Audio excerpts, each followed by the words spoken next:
خوش فوز والله خوش دوس عندي خوش فاصلة فوز والله خوش رايك صح عندي يا الحبيب. ఇందాక స్క్రీన్ మీద చూసినట్టు మీరు కూడా హెడ్ షాట్ కొట్టాలని ఉందా S25లో? అంటే ఓన్లీ S25లో గైస్. నేను ఫోన్ పేరు మెన్షన్ చేస్తాను. అక్కడ మీరు అట్లా నాలాగా హెడ్ షాట్ కొట్టాలంటే నేను చెప్పిన ట్రిక్స్ అన్నీ వాడాలి. అందులో మీరు ఒక్క ట్రిక్ వాడలేకపోతే నూబుగా కంటే దారుణంగా పడతాయి మీకు నూబు హెడ్ షాట్స్. అంటే హెడ్ షాట్స్ అసలు పడవు నేను చెప్పిన దాన్ని పట్టుకుంటే. లేట్ చేయకుండా స్టార్ట్ చేద్దాం. ఫస్ట్ వచ్చేసి మీ DPI పొజిషన్ గైస్. DPI మీకు DPI అంటే చాలామంది భయపడతారు ఫోన్స్ పాడవుతాయా అని. DPIలో ఫోన్ ఎందుకు పాడైద్దంటే, ఇప్పుడు సపోజ్ నేను DPI 500 పెట్టా, ఆడా గేమ్. ఇప్పుడు నేను వేరే వాళ్ళకి నా ఫోన్ ఇవ్వాలి, అప్పుడు మళ్ళీ 360 పెట్టా. అట్లా మారుస్తూ ఉంటే మధ్యలో DPI ల్యాగ్ అయ్యి ఫోన్ స్ట్రక్ అయ్యి పోద్ది, ఫోన్ పోద్ది. అందుకే అట్లా జరగద్దంటే ఒక్క DPI పెట్టుకోండి, అది మీకు గుర్తుండిపోయి అదే వాడేటట్టు. నేను 500 DPI పెట్టుకున్నా, చూస్తాగండి. ఇగోని చూడండి, నా DPI వచ్చేసి 500 గైస్. చూడండి, ఇప్పుడు నా గేమ్ అయిపోయింది. ఇప్పుడు నేను ఆడేసాను నా గేమ్. ఇప్పుడు మళ్ళీ నేను 360 పెట్టా. ఇప్పుడు ఓకే కొట్టా. ఇప్పుడు మళ్ళీ నేను గేమ్ ఆడా, మళ్ళీ ఇట్లా 500 పెట్టా. అట్లా రిపీటెడ్గా చేస్తూ ఉంటే మొబైల్ పాడైపోద్ది, ఎగిరిపోద్ది మొబైల్. అసలు అలా చెయ్యకండి DPIతో. అట్లా ఆడితేనే మొబైల్ పోద్ది. ఇప్పుడు మీరు ఫస్ట్ వార్నింగ్ విన్నారు, ఇప్పుడు సెకండ్ వార్నింగ్ వినండి. ఎప్పుడైనా DPI నాకు హెడ్ షాట్లు అస్సలు పడట్లేదు, నేను నూబుగా నేను ఆ సెల్లో అని 2000 3000 అట్లా ఫుల్గా పెట్టేయకండి. అప్పుడు కూడా మీ మొబైల్ మీ చేతిలోనే హీట్ ఎక్కి పేలిపోద్ది అంత. అంటే DPI మొబైల్కి ఏ మొబైల్కైనా కరెక్ట్గా ఉంటుంది గాయస్. ఇప్పుడు నా శాంసంగ్ S25 నాకు హెడ్ షాట్ పడట్లే, నేను 410 పెట్టుకున్నా, అయినా పడట్లే, నేను 510 పెట్టుకున్నా, ఇంక అది ఫిక్స్ నాకు. ఇప్పుడు పడుతున్నాయి నాకు 500కి. అలా అని ఇట్లా మీరు మారుస్తూ ఉంటే మొబైల్ DPI మధ్యలో స్ట్రక్ అయిపోద్ది.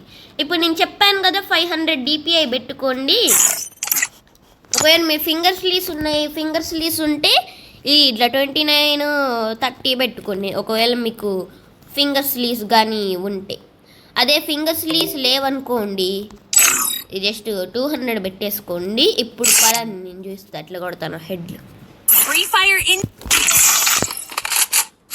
ఎప్పుడైనా ఫైర్ బటన్ సైజు 40 or 55 పెట్టండి.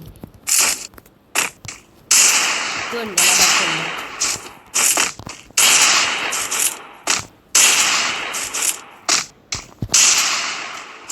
మీరు కూడా అల్ట్రా లెజెండ్ ప్రో అవ్వాలనుకుంటే నా ట్రిక్ ఫాలో చూడండి.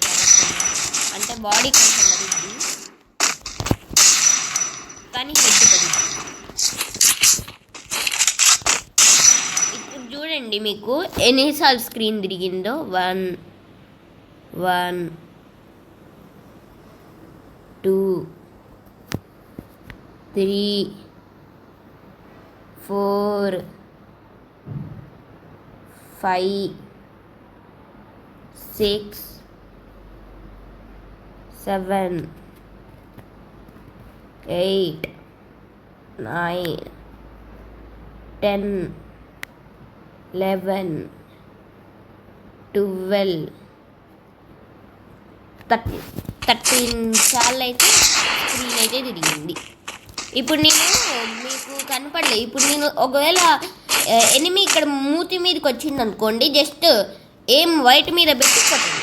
అంటే ఏం వైట్ మీద పెట్టి కొట్టండి, అప్పుడైతేనే స్ట్రైట్గా లేసిద్ది. అదే ఇప్పుడు ఈడ పెట్టి కొట్టాలనుకున్నారనుకోండి, కొన్నిసార్లు పడుతుంది, కానీ కొన్నిసార్లు పడకపోతే ఆపోనెంట్లో లెజెండ్స్ ఉంటే మిమ్మల్ని అని హెడ్ కొట్టేస్తాడు. ఇప్పుడు నేను షార్ట్ గన్తో కొట్టి చూస్తాను. ఒకవేళ మీరు DPI మీకు హెడ్ పడట్లేదు అంటే మీరు ఇంకా వేరే ఫోన్ ఉంటే చెప్పండి నాకు, ఆ ఫోన్ సంగతి నేను DPI చెప్తా. ఆ ఫోన్కి ఎంత DPI పెట్టాలి. ఒకవేళ మీకు ఇట్లా అయినా హెడ్ షాట్ పడకపోతే జంప్ హెడ్ షాట్ ట్రై చేయండి గైస్. చూడండి ఎలా పడుతుంది. నాకేమో ఇప్పుడు డెజర్ట్ ఈగల్ మామూలుగా ఇది మామూలుగా రావట్లేదు, M10 మామూలుగా ఇది ఒక్కటి రావట్లేదు.